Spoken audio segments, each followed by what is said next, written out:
Mesdames et messieurs, bonjour. Bienvenue à votre rendez-vous de littérature sur Canal 3 Bénin. Aujourd'hui, je reçois Antoine Rivalan, qui est consultant sur un projet qui a permis la sortie, je dois dire, d'une collection de bandes dessinées intitulée Aventure béninoise. C'est quand même une collection de 4 numéros, déjà disponible, mettons, à Cotonou. Antoine, bonjour. Bonjour. Merci d'avoir accepté mon invitation. Merci de m'avoir. Vous avez travaillé sur ces bandes dessinées, hein. C'est pas la première fois d'ailleurs. Vous avez déjà commencé à travailler, à collaborer avec Laboratoire Art Contemporain de Lili Rounirin, avec l'appui du projet ressources éducatives.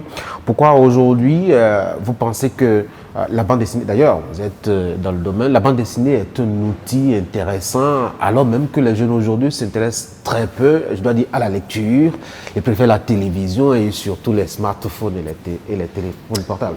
Alors, au Bénin, je sais pas, mais en France, je crois pas que ce soit vrai. Je crois que les ados lisent beaucoup de mangas. Alors, ils lisent aussi, enfin, ils regardent, ils consomment beaucoup de numérique, de smartphones, de séries, etc. C'est vrai, mais ils consomment aussi beaucoup de mangas. Et je pense que la lecture reste encore, en tout cas en France. Je peux pas parler pour le Bénin, je connais pas le rapport à la littérature des enfants au Bénin. Alors, vous avez eu des jeunes à votre disposition que vous avez vus, qui ont travaillé, que vous avez apprécié. Comment vous trouvez justement leur production dès le départ? Eh ben, ils ont extrêmement bien travaillé, ce qui est bien que le résultat est très bien. Ils ont accepté de jouer le jeu qu'on leur a imposé dans le cadre du projet avec Christophe Cassiori. On les a fait bosser, on les a fait refaire pas mal de fois pour certaines pages, pour certaines cases, certains dessins. Et ils ont été très pro dans leur démarche en acceptant le fait que si c'est pas bien, on refait, jusqu'à ce que ce soit bien. Quitte à ce que ce soit long. Alors j'ai cru comprendre par la suite, c'est-à-dire ces jours-ci, que parfois ils ont sué, ils ont été désespérés, déprimés. Mais bon, ils ont fait ce qu'il fallait, parce que la BD, c'est un métier qui est très laborieux. On a peut-être l'image de quelque chose d'un peu bohème, d'un peu léger, mais c'est un métier de laborieux. On passe des heures et des heures et des heures sur nos pages, toute la journée, 6 jours et demi sur 7. On commence très tôt ou on finit très tard, voire les deux. Enfin, donc c'est vraiment un boulot de laborieux. Et ils ont fait ce qu'il fallait pour accepter cet état de fait, parce que on ne peut pas obtenir un bon résultat. Dans la plupart des cas, il y a quelques génies, mais c'est plutôt rare. On ne peut pas obtenir un bon résultat si on ne travaille pas beaucoup. Et ils ont travaillé beaucoup, donc le résultat, il est là.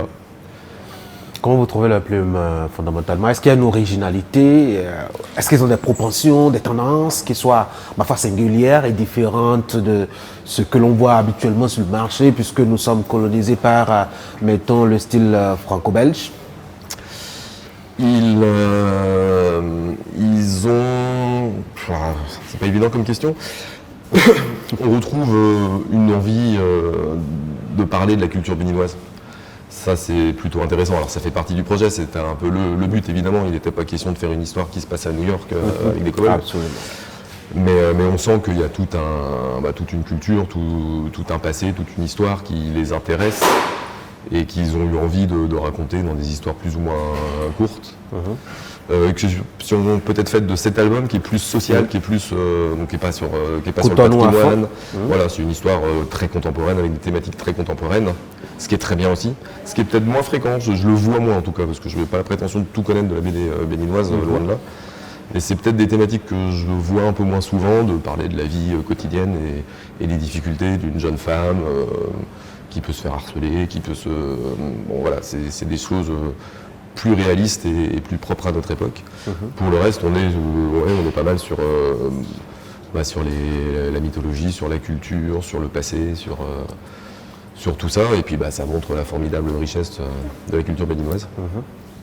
Moi, je me demande, parce que j'ai parcouru un peu la production, est-ce que le travail pour rendre compte de cet aspect de mythe, de choses abstraites, de croyances qu'on ne voit pas, qu'on ne matérialise pas, n'a pas été un peu compliqué? Pour eux, je pense pas.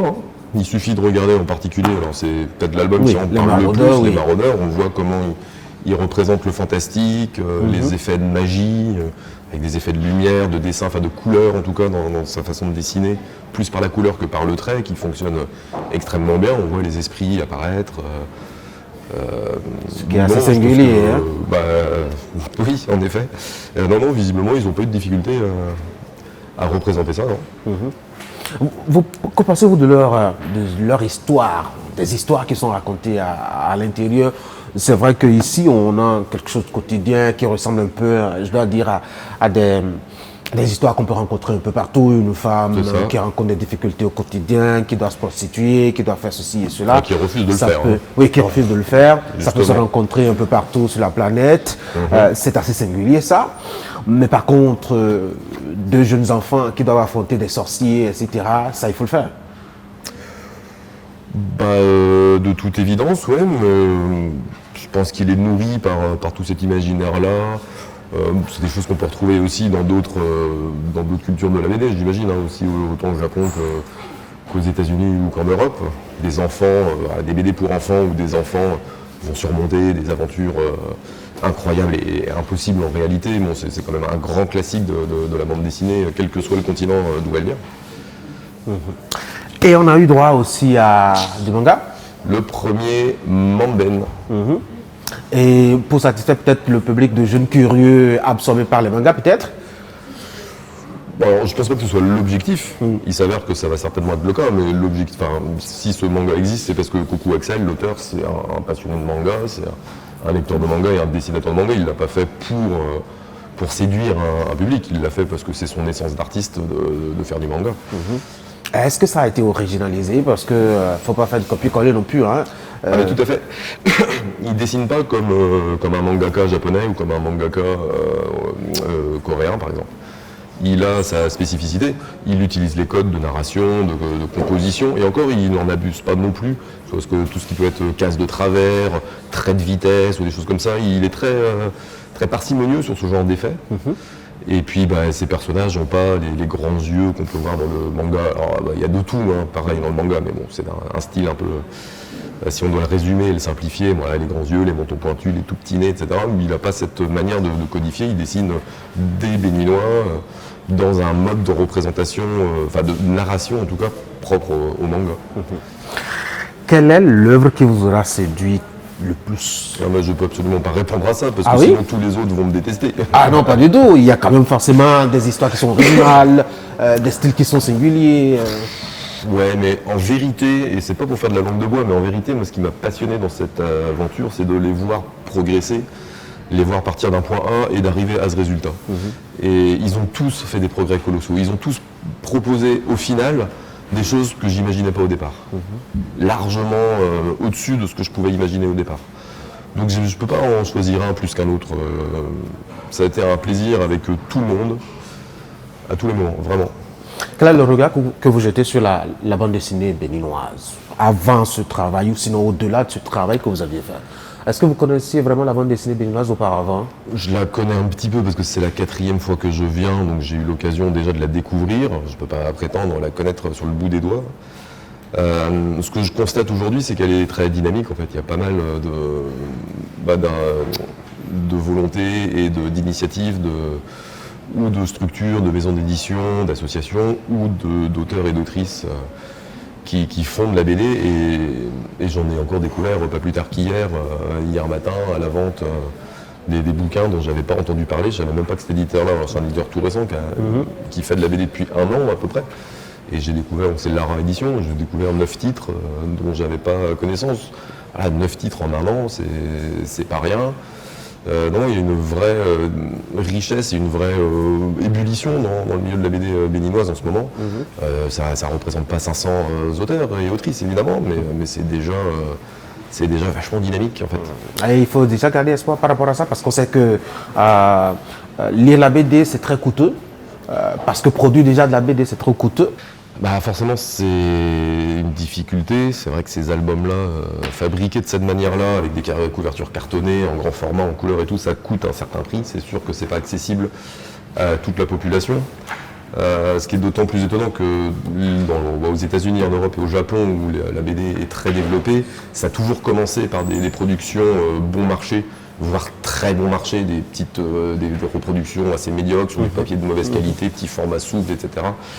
Et puis petit à petit, comme ça prenait, comme la population adhérait, on a pu commencer à faire des choses un petit peu plus...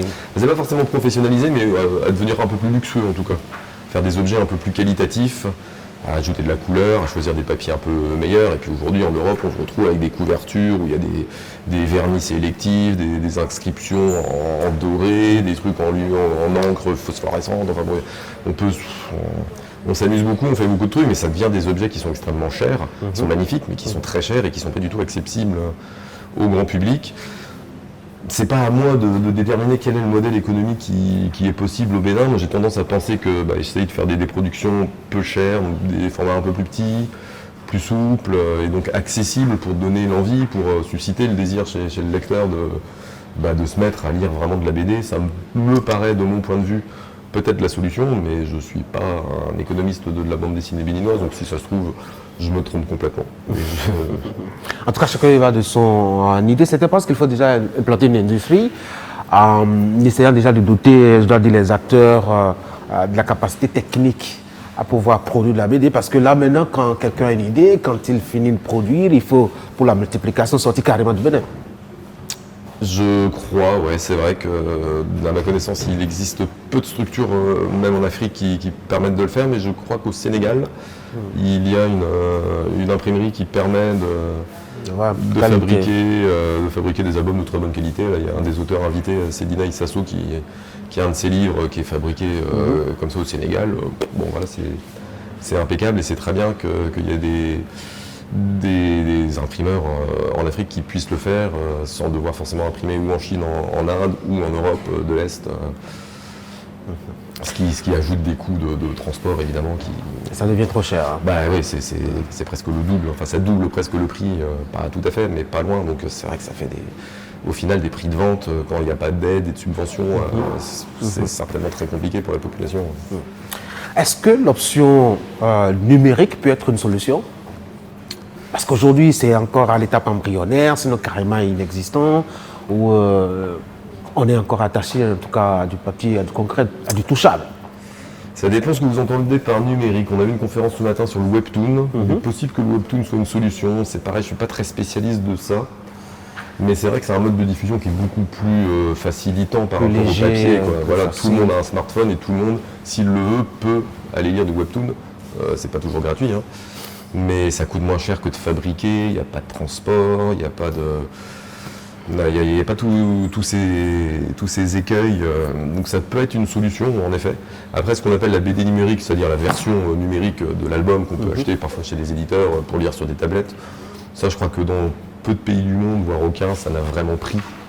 Donc soit on est vraiment attaché à l'objet livre, soit il faut un autre mode de narration, parce que le webtoon c'est de la BD mais qui se construit de façon différente, qui est approprié au format, au fait de défiler, de scroller. Et du coup ça fonctionne, enfin, il y a une adéquation entre l'objet du téléphone et la manière de raconter. Et du coup ça fonctionne peut-être mieux que d'essayer de calquer un modèle livre sur une tablette ou sur un téléphone. Qui est une sorte d'ersatz de livre en version numérique, ça je pense que ça marche pas trop.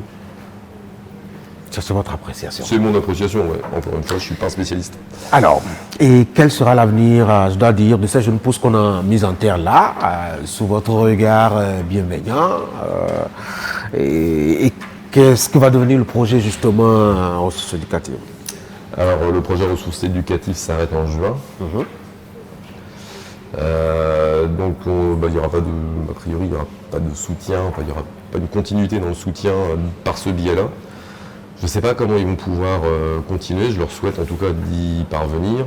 Je souhaite que cette initiative puisse permettre à l'éditeur qui nous accompagne, à savoir Bénin BD, de se lancer un peu plus, d'avoir un petit coup de boost lui permettant de continuer à faire des livres et que petit à petit il y a un cercle vertueux qui s'organise et que ça puisse se développer. Mais ça, l'avenir, qui peut le prédire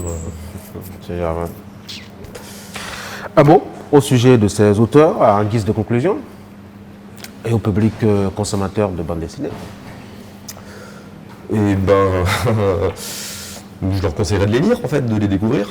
De découvrir ce que les auteurs locaux ont envie de raconter, ce qui peut les toucher, j'espère, parce que ça parle d'eux. Et puis je souhaite que tous ces auteurs et autrices puissent continuer à faire ce qu'ils ont envie de faire. Je sais que certains aussi partent sur d'autres projets d'animation, de choses comme ça. Ils ne sont pas tous déterminés à ne faire que de la BD. Donc je leur souhaite de pouvoir continuer leur carrière dans l'image, dans le dessin, quel qu'il soit, tant que ça leur plaît, et qu'ils sont contents de le faire. Et si c'est de la BD, grand bien leur face. Et moi je serai toujours disponible pour eux s'ils en ont envie, s'ils en ont besoin, s'ils me contactent pour des conseils, des coups de main, des retours. Je reste disponible pour eux, en espérant qu'ils aient des possibilités de faire des chouettes livres encore, quelle que soit leur forme, quelle que soit leur taille, quel que soit leur format. Merci beaucoup, Antoine Rivalon. Mesdames et messieurs, c'est la fin de cette émission. Merci d'avoir été des nôtres. Je vous souhaite de passer de très bons moments en compagnie de Canal Travella.